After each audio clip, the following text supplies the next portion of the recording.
Also, a meeting in the Situation Room at the White House on the Israel-Iran conflict is now over, and sources are telling ABC News that President Trump has approved the attack plans for Iran that were presented to him. Now, it is important to note there that no decision has been made yet. He also reportedly said he is waiting to see if Iran is willing to discuss ending its nuclear program first. A source familiar with the intelligence also is telling ABC News that they think Trump is getting comfortable with the idea of perhaps taking out one of Iran's key nuclear sites. This comes after the president earlier didn't rule out U.S. strikes on Iran's nuclear facilities. I have ideas as to what to do, but I haven't made a final. I like to make the final decision 1 second before it's due, because things change. I mean, especially with war, things change with war. It can go from one extreme to the other. War is very bad. There was no reason for this to be a war.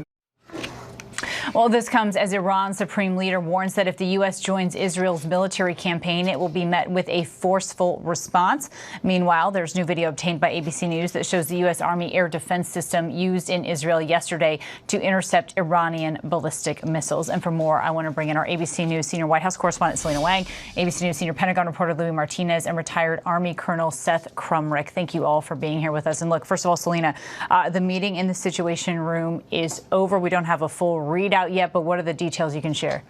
Well, we know from sources that the president had told his top advisors that those attack plans, as you mentioned, are approved. But very important to stress here that the president has not made his final decision on whether or not to move forward with those plans. He is still waiting and holding out to see if a diplomatic solution is possible, if Iran will agree to end its nuclear program. Now, this does track with what the president said earlier today at the White House. He said that he wanted to wait until the last second to make his final decision, underscoring that he had not made a final decision yet. We do also know that the president has been presented with a range of options from his national security team, including striking that Iranian nuclear facility with U.S. military assets. It is only the U.S. that has that 30,000-pound bunker-busting bomb that has the capability to reach deep into that nuclear facility buried deep underground. So this is a critical question as the president has been facing pressure from Israel's Netanyahu to help Israel to end Iran's nuclear program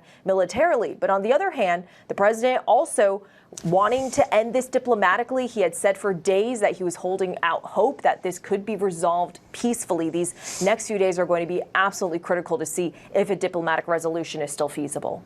It certainly will be, especially, Louis, if the president is really potentially starting to consider and getting comfortable with the idea of taking out Fordo. I know that Martha Raddatz had some really interesting reporting here. What are you hearing at the Pentagon, especially about what that could mean for U.S. bases in the region as well, should a step like that be taken?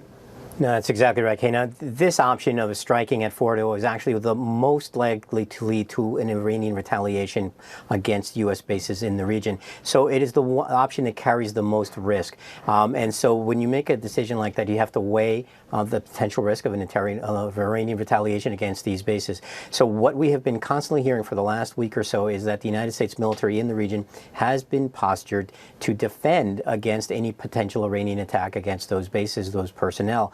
And that's the message that we kept hearing from Defense Secretary Pete Hegseth earlier today, that it's his responsibility to ensure that U.S. forces are protected. He also said that all options are on the table, that the military had presented options to President Trump, and that they are prepared to carry out whatever option he chose.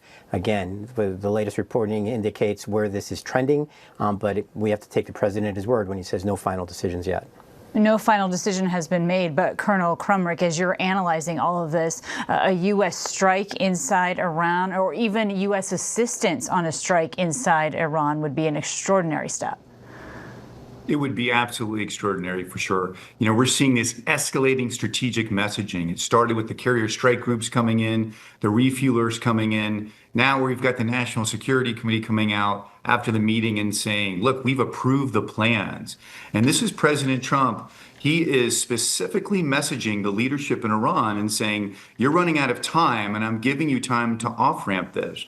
But should that trigger be met, everything is already in place to execute now.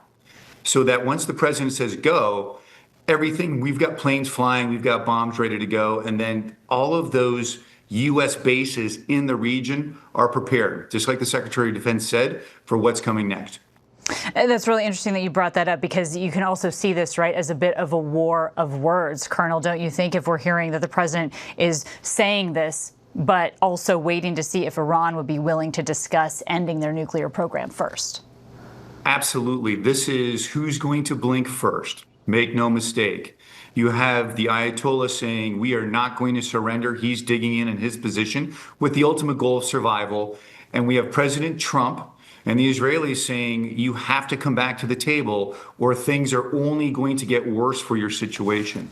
And the next step would be bringing in those 30,000-pound bunker busters. And that's where we want to get to. And I do believe the president when he says he does not want to get to that point, but he's willing to go there.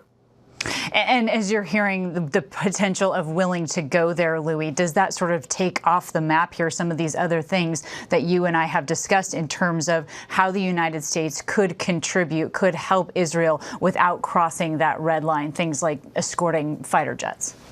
Right, Kayna. The options are on the table. One has to speculate about what those options were. I think the one we've most described is this 30,000-pound, the massive ordnance penetrator, that bomb that could be dropped and can strike at deep underground targets. But as well, one can speculate that there is the commando option, which is potentially supporting any Israeli commandos that go on the ground, either by doing so by providing close air support from up above, or potentially by providing perimeter security if those defenses on the ground have been reinforced over the last week, which one would expect.